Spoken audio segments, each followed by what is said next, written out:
Bismillahirrahmanirrahim. Assalamualaikum warahmatullahi wabarakatuh. Alhamdulillah wassalatu wassalamu ala Rasulillah wa ala alihi wa sahbihi wa mawalah wa la hawla wa la quwwata illa billahi wa ba'd. Alhamdulillah, segala puja dan puji hanya milik Allah subhanahu wa ta'ala. Salat dan juga salam kita hadiahkan kepada Rasul kita Nabi besar Muhammad sallallahu alaihi wa ala alihi wasallam. Ma'asyiral muslimat yang dimuliakan Allah subhanahu wa ta'ala, alhamdulillah di pagi menjelang siang ini kembali kita bisa duduk untuk bertalabul ilmi di Masjid Nidaul Ilmi. Dan pembahasan di siang ini kita akan membahas 5 ayat dalam Al-Quran yang lebih baik dibandingkan dunia dan isinya. 5 ayat dalam Al-Quran lebih baik dibandingkan dunia dan isinya. Apa saja 5 ayat itu? Ini yang kita akan bahas di pagi menjelang siang ini. Ma'asyiral muslimat yang dimuliakan Allah subhanahu wa ta'ala,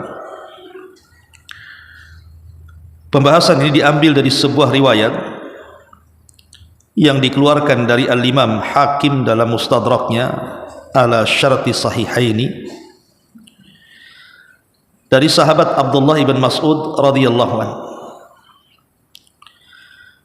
di mana Abdullah ibn Mas'ud radhiyallahu anhu mengatakan, inna fi suratin nisa la khamsa ayatin ma yasurruni anni li bihad dunya wa ma fiha. Kata beliau Abdullah ibn Mas'ud radhiyallahu anhu, sesungguhnya di dalam surah An-Nisa ada 5 ayat. Yang 5 ayat ini lebih aku senangi dibandingkan aku memiliki dunia dan segala isinya. Kata beliau, di dalam surah An-Nisa ini ada 5 ayat. Yang 5 ayat ini sangat aku sukai dibandingkan aku memiliki dunia dan isinya. Apa 5 ayat dalam surah An-Nisa itu? Pertama, surah An-Nisa ayat 48. Innallaha la yaghfiru an yushraka bihi wa yaghfiru ma duna dzalika liman yasha wa man yusyrik billahi faqad iftara itsman 'azima. Sesungguhnya Allah tidak akan mengampuni dosa karena mempersekutukannya alias kesyirikan, dan Dia mengampuni dosa yang selain syirik itu bagi sesiapa yang Ia kehendaki. Maka barang siapa mempersekutukan Allah, maka sungguh dia telah berbuat dosa yang sangat besar. Ini yang pertama, An-Nisa ayat 48. Kemudian yang kedua, surah An-Nisa ayat 40-nya, innallaha la yadhlimu mithqala dzarratin wa in taku hasanatan yudha'ifha wa yu'ti min ladunhu ajran 'azima. Sungguh Allah tidak akan menzalimi seseorang walaupun sebesar zarah, dan jika ada kebaikan walaupun sekecil zarah, niscaya Allah akan melipat gandakannya dan memberikan pahala yang sangat besar di sisinya. Ini yang kedua. Yang ketiga, surah An-Nisa ayat 31. In tajtanibu kaba'ira ma tunhauna anhu nukaffir ankum sayyi'atikum wa nudkhilkum madkhalan karima. Jika kamu menjauhi dosa-dosa besar di antara dosa-dosa yang dilarang mengerjakannya, niscaya kami hapus kesalahan-kesalahanmu dan kami akan masukkan kamu ke tempat yang mulia, maksudnya surga. Kemudian ayat yang keempat, surah An-Nisa ayat 64-nya, wa ma arsalna min rasulin illa liyuta'a biidznillah. Walau annahum idh zalamu anfusahum ja'uka fastaghfirullaha wastaghfara lahumur rasul lawajadullaha tawwabar rahim. Dan kami tidak mengutus seorang rasul melainkan untuk ditaati dengan izin Allah. Dan sungguh sekiranya mereka setelah mendolimi dirinya datang kepadamu lalu memohonkan ampun kepada Allah dan Rasul pun memohonkan ampun untuk mereka, niscaya mereka mendapatkan Allah Maha Penerima taubat lagi Maha Penyayang. Dan ayat yang terakhir masih di dalam surah An-Nisa 110. Wa man ya'mal su'an aw yadhlim nafsah thumma yastaghfirillaha yajidillaha ghafurar rahim. Dan barang siapa berbuat kejahatan dan berbuat aniaya kepada dirinya, kemudian dia memohon ampun kepada Allah, niscaya dia akan mendapatkan Allah Maha Pengampun lagi Maha Penyayang. Inilah 5 ayat yang dikatakan Abdullah ibn Mas'ud radhiyallahu an, lebih aku senangi daripada aku memiliki dunia dan isinya. Baik, kita akan bahas satu persatu ayat ini. Ma'asyiral muslimat yang dimuliakan Allah Subhanahu wa taala, yang pertama surah An-Nisa ayat 40 tadi. Allah Subhanahu wa taala mengatakan,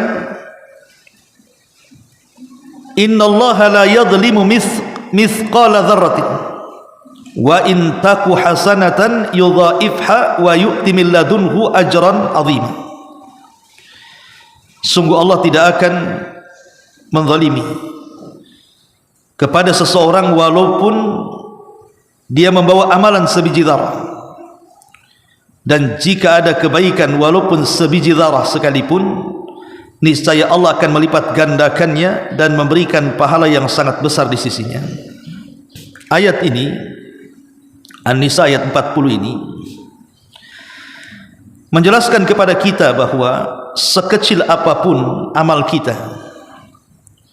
walaupun mungkin di dunia kita anggap remeh amalan itu, tapi di mata Allah Subhanahu wa taala yang namanya amal kebaikan dan amal soleh itu sesuatu yang sangat besar.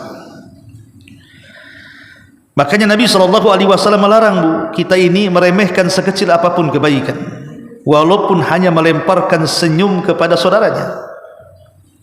Kata Nabi SAW, la tahkiranna minal ma'rufi syai'an.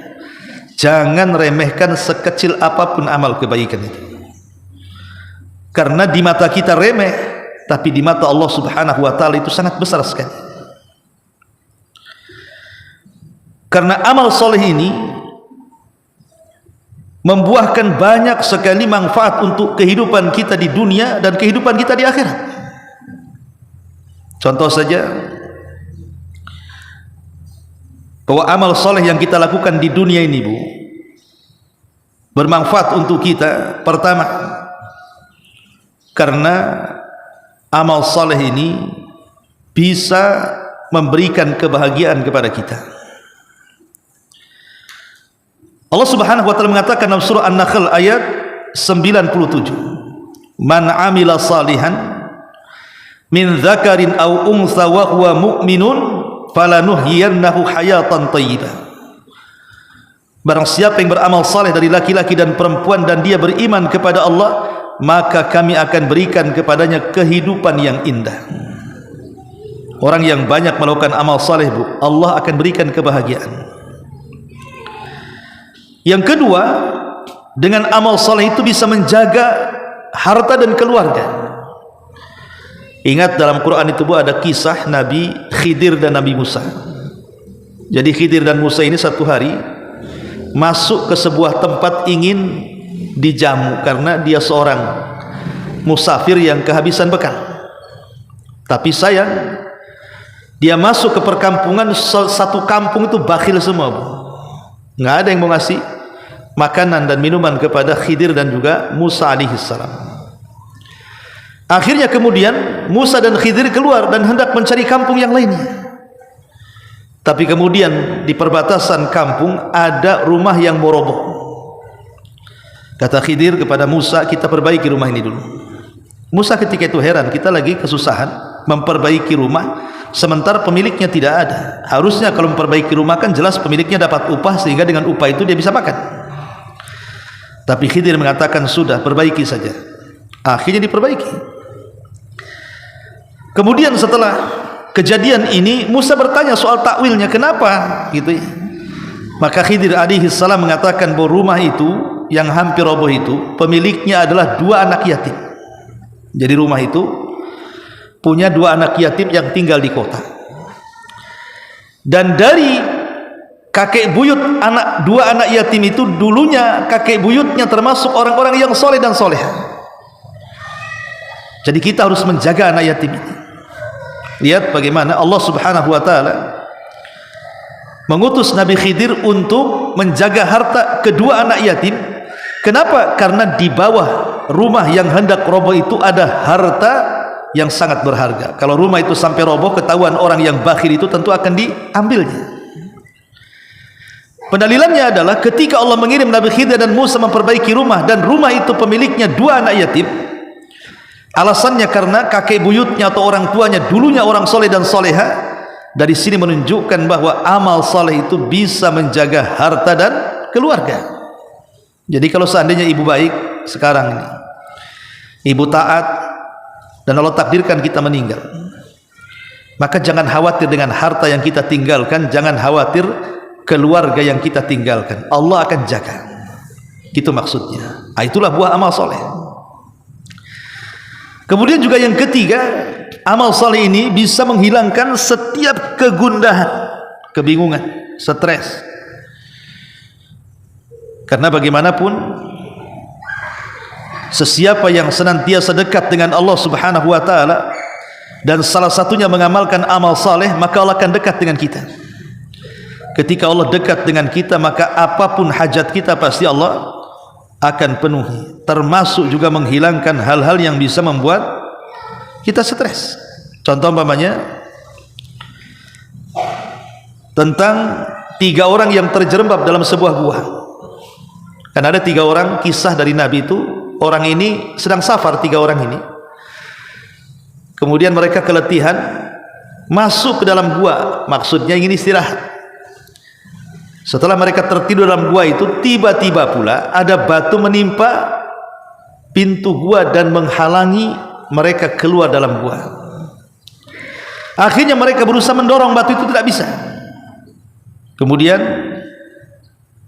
3-tiganya sepakat mereka ingin tawasul. Tawasul kepada Allah Azza wa Jalla dengan apa, Bu? Dengan amal soleh. Yang satu tawasul dengan birrul walidain, berbuat baik kepada orang tua. Yang satu tawasul dengan melaksanakan hak-hak pekerja. Dan yang satu tawasul dengan afaf, menjaga kehormatan untuk tidak berzina. Dan 3-tiganya amal soleh. Birrul walidain amal soleh. Kita menggaji atau memberikan upah kepada orang yang bekerja kepada kita sebelum keringatnya kering, itu juga amal soleh. Termasuk juga menjauh dari zina, itu amal soleh.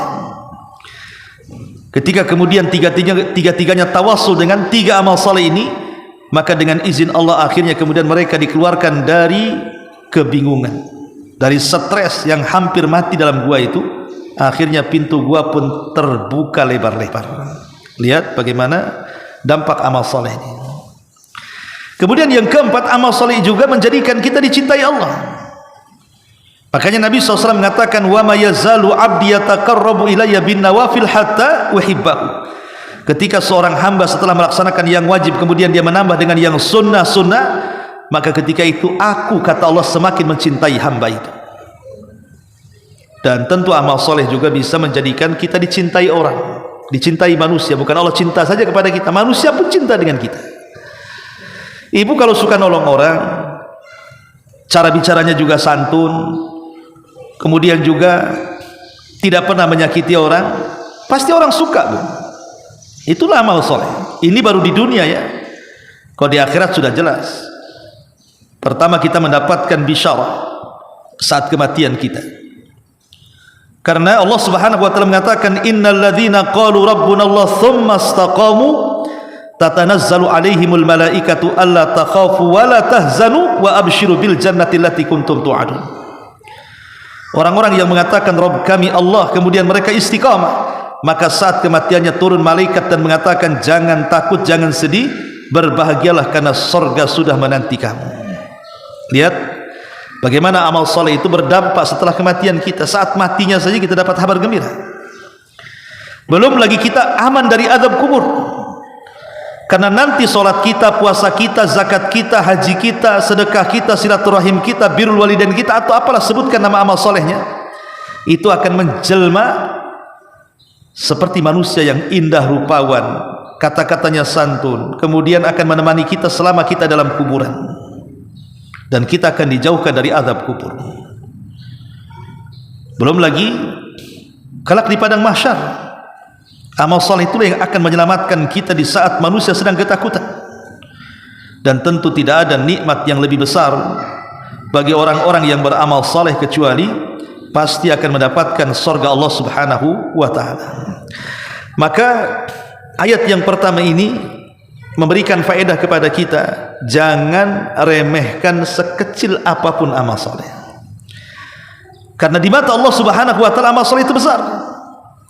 Dan Allah Subhanahu wa ta'ala tidak akan pernah menzalimi hambanya. Sekecil apapun amalan kita, walaupun sebiji zarah, zarah itu artinya semut, walaupun amal itu sebiji semut gitu ya, tetap Allah Subhanahu wa ta'ala akan membalasnya. Bahkan terkadang satu amalan itu bisa dibalas dengan 10 kali lipat, atau sampai kepada 700 kali lipat, atau mungkin boleh jadi lebih daripada itu yang tidak ada yang tahu kecuali Allah lipatannya.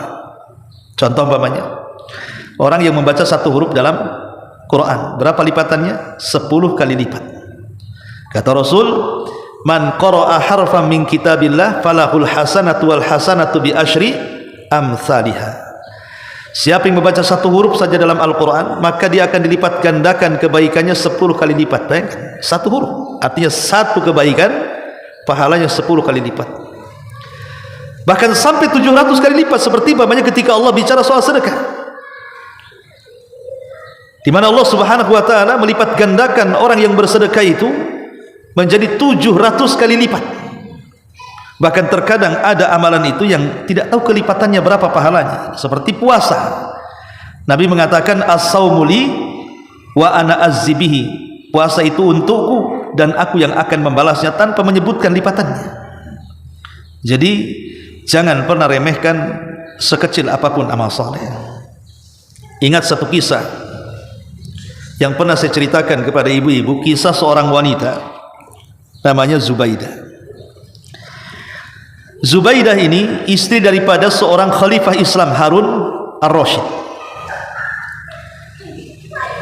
Ketika Zubaidah dan juga suaminya melaksanakan haji, dilihatnya banyak jemaah haji itu yang tumbang gara-gara kehausan. Bahkan sebagian mereka ada yang meninggal dunia. Sehingga Zubaidah, istri solehah ini, ngomong sama suaminya Harun ar-Rasyid, berkeinginan untuk menginfakkan seluruh kekayaannya untuk membuat mata-mata air, di mana mata-mata air ini akan dibuat terbentang dari Mina sampai ke Arafah, bahkan sampai ke Mekah, supaya orang-orang yang haji itu mereka tidak kehausan. Subhanallah. Maka Zubaidah pun mengeluarkan uang dari uang dia sendiri, mungkin kalau sekarang mungkin ya miliaran atau triliunan kan gitu, untuk membuat mata-mata air dalam rangka supaya jemaah haji bisa minum. Bayangkan, orang yang ngasih minum anjing saja, Bu, dalam hadis Bani Israel itu kan, seorang pelacur ngasih minum anjing langsung surga karena keikhlasannya. Ini yang dikasih minum bukan anjing, yang dikasih minum jemaah haji, dan jumlah jemaah haji tidak ada yang tahu jumlahnya kan saking banyaknya. Lah Zubaidah ini membuat mata-mata air itu untuk diminum jemaah haji yang tidak ada yang tahu jumlahnya, tuh bayangkan. Makanya kenapa kemudian sejarah Zubaidah itu sampai hari ini tidak lekam dimakan sejarah. Ibu kalau haji atau umroh tanya sama orang Arab itu, di mana Ainu Zubaidah, bekas mata air yang pernah digali oleh wanita solehah namanya Zubaidah itu. Orang Arab tahu semua. Tetapi bukan ini yang saya maksudkan. Jadi sebelum wafatnya Zubaidah ini, Bu, dia bermimpi dipanggil oleh Allah Subhanahu wa taala, dan dia pun menghadap Allah Azza wa Jalla. Kemudian Allah Subhanahu wa taala setelah memanggil Zubaidah, kemudian Zubaidah pun pergi, kemudian ditanya oleh para malaikat, ma fa'alallahu laki ya Zubaidah, apa yang Allah lakukan kepadamu wahai Zubaidah? Maka Zubaidah mengatakan, ghafarali Rabbi, Allah sudah mengampuni dosa-dosaku. Ghafarali Rabbi, Allah sudah mengampuni dosa-dosaku, kata Zubaidah. Maka malaikat ini mengatakan, ai abi ainin amilti haya Zubaidah, apakah gara-gara engkau membuat mata-mata air atau sumur-sumur sehingga jemaah haji bisa minum dari air yang kau gali wahai Zubaidah, dengan itu Allah ampuni dosa-dosamu? Kata Zubaidah, bukan itu. Subhanallah, kita kira amalan besar itulah terkadang yang menyelamatkan kita, rupanya bukan. Kata Zubaidah, al-ainu wa mal-ain, katanya. Apalah mata air itu, katanya. Apalah mata air itu, bukan itu. Kemudian kata Zubaidah, adapun kenapa Allah ampuni dosa-dosaku, katanya. Kenapa Allah ampuni dosa-dosaku, kata Zubaidah, bi raq'ataini khafifataini fi jawfil laili uhafidhu alaiha. Apa kata Zubaidah? Allah ampuni dosa-dosaku itu karena aku selalu menjaga solat 2 rakaat yang ringan di tengah malam, dan aku jaga sampai aku mati. Rupanya amalan yang ringan yang menjadikan Zubaidah diampuni dosanya, kan?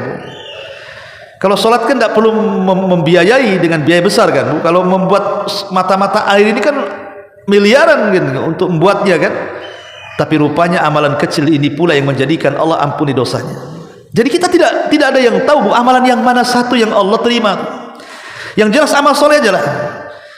Kalau seandainya ibu pulang dari sini ada jarum, ada paku, ada beling di jalan, turun, sisihkan ke pinggir jalan. Kalau pemanya lewat dengan saudaranya, kita ucapkan assalamualaikum, kita lontarkan senyum. Kemudian ada orang yang ingin dibantu, dengan tangan kita bantu, dengan waktu kita bantu, dengan nasihat kita bantu. Pokoknya apapun amal soleh, kita tidak tahu yang satu mana yang amal soleh itu yang akan diterima Allah, kan? Dari sinilah maka nasihat yang pertama kata Abdullah bin Mas'ud ini, jangan remehkan sekecil apapun amal soleh. Ini yang pertama. Yang kedua, surah An-Nisa ayat 48. Inna Allah la yaghfir an yushraka bihi wa yaghfiru ma duna dzalika liman yasha. Wa man yusyrik billahi faqad iftara itsman 'azima. Sungguh Allah tidak akan mengampuni dosa karena mempersekutukannya, alias kesyirikan, dan dia mengampuni dosa yang selain syirik bagi siapa yang dikehendaki. Maka barang siapa yang melakukan kesyirikan, maka sungguh dia telah berbuat dengan dosa yang sangat besar.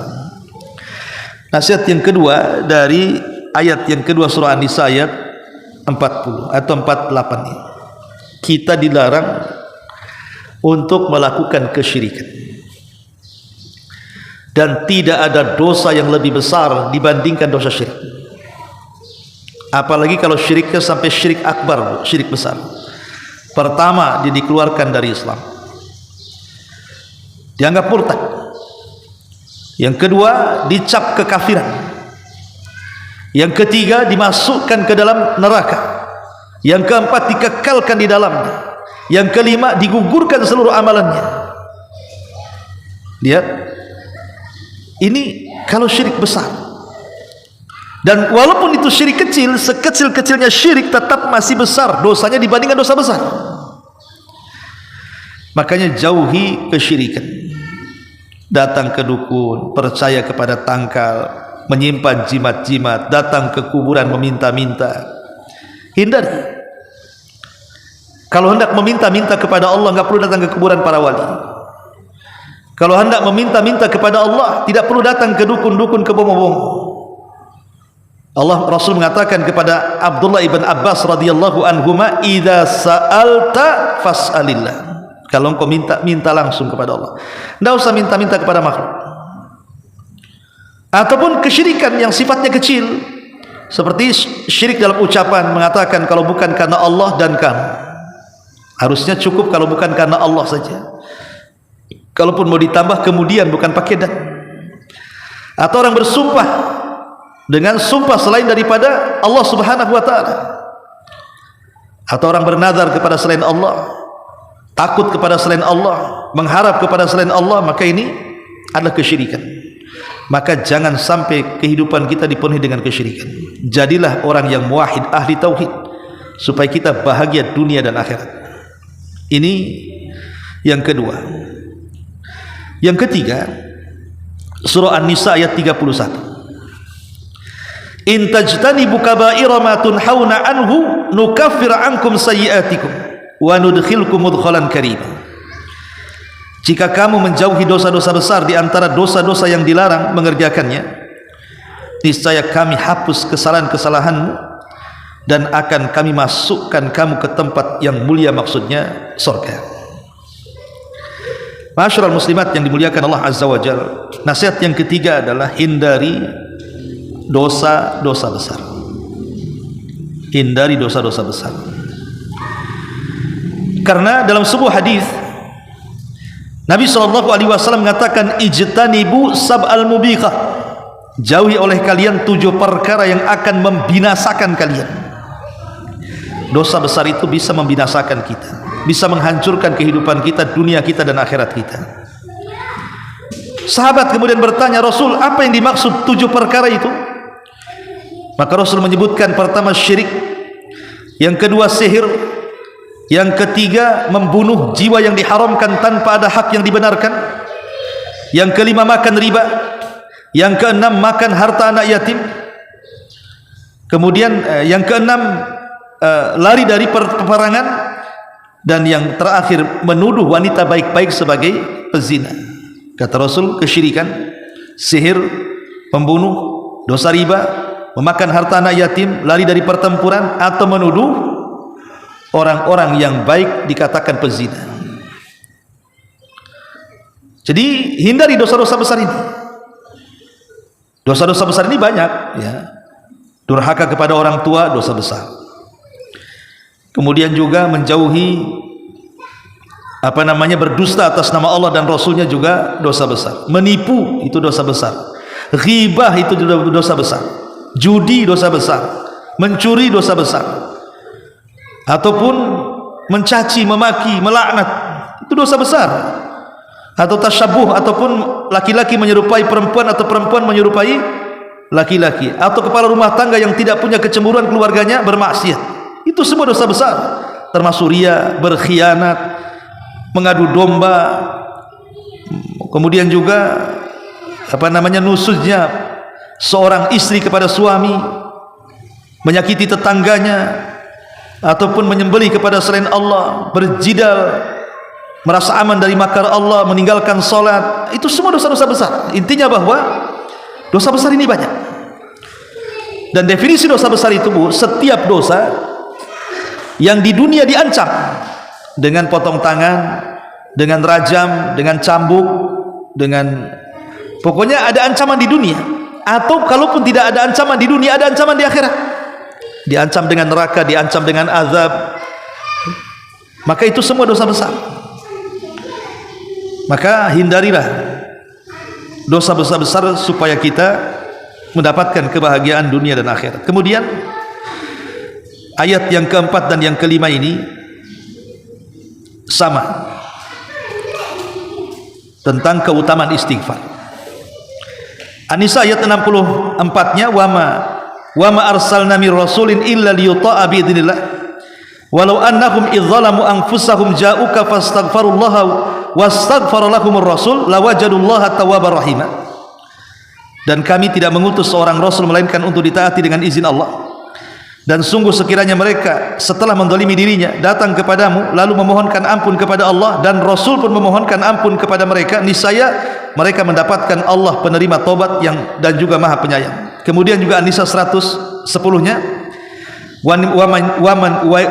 wa may ya'mal su'an aw yadhlim nafsa thumma yastaghfirillah yajidillaha ghafurur rahim. Dan barang siapa berbuat kejahatan dan menganiaya dirinya, kemudian dia memohonkan ampun kepada Allah, niscaya dia akan mendapatkan Allah Maha Pengampun lagi Maha Penyayang. Ayat yang keempat, yang kelima ini anjuran agar kita jangan pernah berputus asa. Tidak boleh putus asa dari rahmat Allah Azza wa Jalla. Sebesar apapun dosa kita, anggaplah kita dari kecil sampai tua melakukan dosa, Bu, kemudian kita bertobat kepada Allah Azza wa Jalla, Allah itu pasti mengampuni dosa kita. Ingat di zaman Rasul ada seorang sahabat namanya Usairim. Abu Hurairah radhiyallahu anhu pernah ngomong di hadapan para sahabat, maukah kuhabarkan kepada kalian seorang laki-laki tidak pernah sujud kepada Allah, tidak pernah ruku kepada Allah, tapi dia bisa masuk surga dan Allah letakkan surganya paling tinggi, katanya. Sahabat heran, kok bisa ada orang masuk surga dan surganya tinggi, tidak pernah sujud, tidak pernah ruku pula, macam mana caranya? Kata Abu Hurairah, ada. Kemudian Abu Hurairah menceritakan tentang kisah Usairim. Siapa Usairim ini? Jadi gini, Bu, ketika Mus'ab ibn Umair radhiyallahu anhu itu diutus oleh Rasul untuk berdakwah ke Madinah, maka dua kabilah Khazraj dan Aus kan masuk Islam, Bu, pemimpinnya. Jadi kabilah Aus itu pemimpinnya namanya Sa'd bin Rabi, Sa'd bin Mu'adz. Jadi Sa'd bin Mu'adz ini pemimpin Aus, masuk Islam di tangan Mus'ab bin Umair. Setelah dia masuk Islam, saat ini pulang kepada kabilahnya Aus dan mengancam, kalian kalau tidak ikut aku masuk Islam, jangan satu atap denganku. Masya Allah, gara-gara seruan saat ini kepada kabilahnya, dan dia pemimpin kabilah Aus, satu kabilah masuk Islam. Makanya wajar kalau Sa'd bin Mu'adz ini ketika meninggal, aras Allah itu bergegar, 70.000 malaikat mengikuti jenazahnya, karena dia mengislamkan satu kabilah Aus. Cuman dari satu kabilah Aus itu satu orang tidak mau masuk Islam, namanya Usairim. Dia tidak mau masuk Islam. Satu kabilah masuk Islam, dia sendiri tak mau masuk Islam, Usairim ini. Tapi entah kenapa ketika perang Uhud tergerak dia ingin menolong kabilahnya. Dia di barisan kaum muslimin, tapi bukan karena jihad. Dia karena ingin menolong kabilahnya saja. Masa satu kabilah perang, saya termasuk kabilah Aus, saya nggak ikut, katanya. Saya ikut perang itu bukan membela Islam, tapi membela kabilah. Tapi Nabi SAW melarang, tidak bisa Usairim kau ikut perang, katanya. Kata Usairim, kenapa saya tak boleh ikut perang? Saya kan bela kabilah saya Aus. Kata Rasul, tidak bisa sampai kau masuk Islam. Akhirnya dibujuk-bujuk, masuk pula Islam Usairim. Bersyahadat dia sebelum perang. Akhirnya dia masuk dalam pertempuran, Allah takdirkan dia mati syahid. Coba bayangkan, bersyahadat, setelah itu mati syahid. Maka kata Nabi SAW, lihat Usairim ini, dia tidak pernah sujud dan ruku walaupun satu kali, tapi masuk sorga dengan sorga yang paling tinggi, katanya. Lihat, padahal Usairim ini tidak pernah masuk Islam, artinya kan dosa aja kehidupannya itu. Tapi bagaimanapun amal itu kan ditentukan akhirnya, Bu. Maka jangan pernah seseorang itu putus asa dari rahmat Allah. Jangan, karena banyak orang-orang yang lantaran terpikir dosanya sampai akhirnya malas dia bertobat. Kayaknya nggak layak kalau saya bertobat diampuni. Kata siapa? Allah yang mengatakan dalam hadis qudsi, ya ibna Adam, lau balagat dunubuka ananas sam.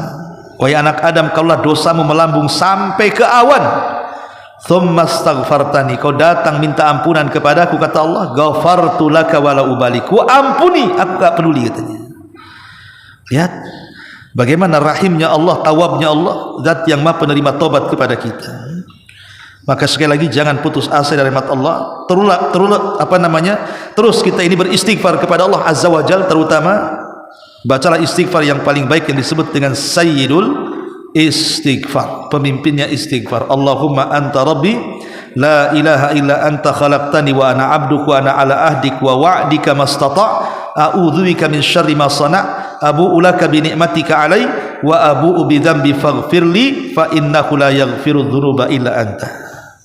Teruslah mintalah ampun kepada Allah Azza wa Jalla dengan beristighfar kepada Allah Azza wa Jalla. Ini diantara kandungan 5 ayat yang kata Abdullah bin Mas'ud radhiyallahu an, lebih aku sukai dibandingkan aku memiliki dunia dan isinya. Kenapa?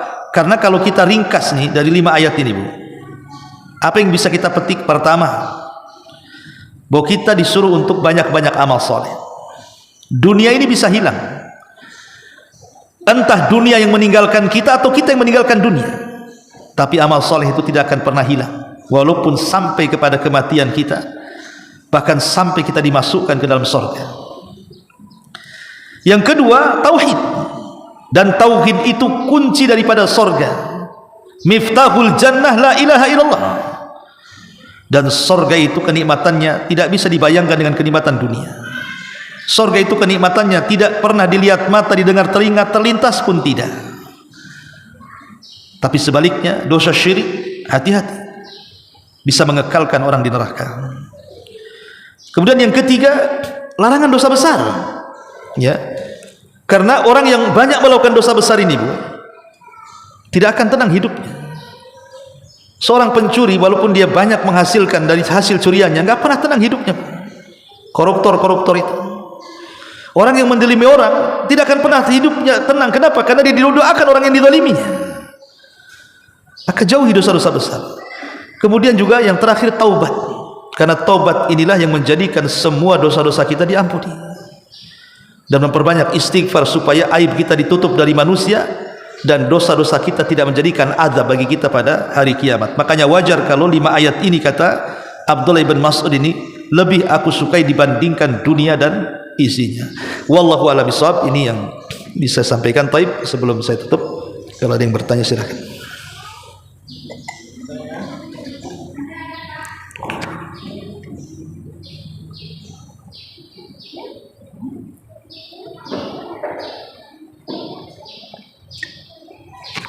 Apa tuh? Tanya.